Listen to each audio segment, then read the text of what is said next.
congolaise, en sigle NSSC, se dit inquiète de la sortie médiatique tendancieuse de certains acteurs de la société civile du Kasaï et les invite à la retenue. En effet, il paraît judicieux de rappeler que les élections du 20 décembre 2023 se sont déroulées sous un climat de tension dans quelques sites sur la ville de Tikapa ainsi que dans les territoires de Tikapa, de Kessé, Moueka et légèrement dans celui du Lebo. Dans bien des cas, les témoins des partis membres de l'Union sacrée accusaient les sympathisants du candidat Moïse Katumbi d'organiser la fraude en faveur de leur candidat en connivence avec les membres du personnel électoral. Selon les rapports des missions d'observation qui avaient déployé les observateurs dans les territoires, et plus précisément dans les territoires de Dekese, les faiblesses organisationnelles, comme partout ailleurs, ont été constatées.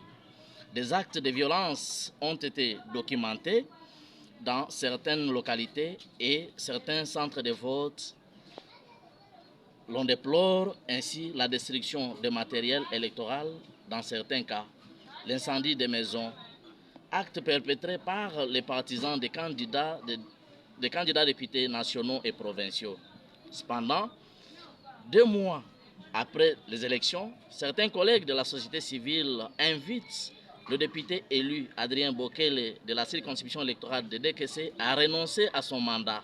C'est ici que la nouvelle société civile congolaise s'interroge sur quelle base ses collègues fondent leurs recommandations et pourquoi ne l'ont-ils pas fait dans d'autres territoires où les élections ont été émaillées de troubles, accompagnées parfois de morts d'hommes et destruction du matériel électoral, et pourquoi attendre 2 mois plus tard, après même que les résultats de ces élections aient été publiés par la CENI pour se prononcer sur le cas du territoire de Dekese.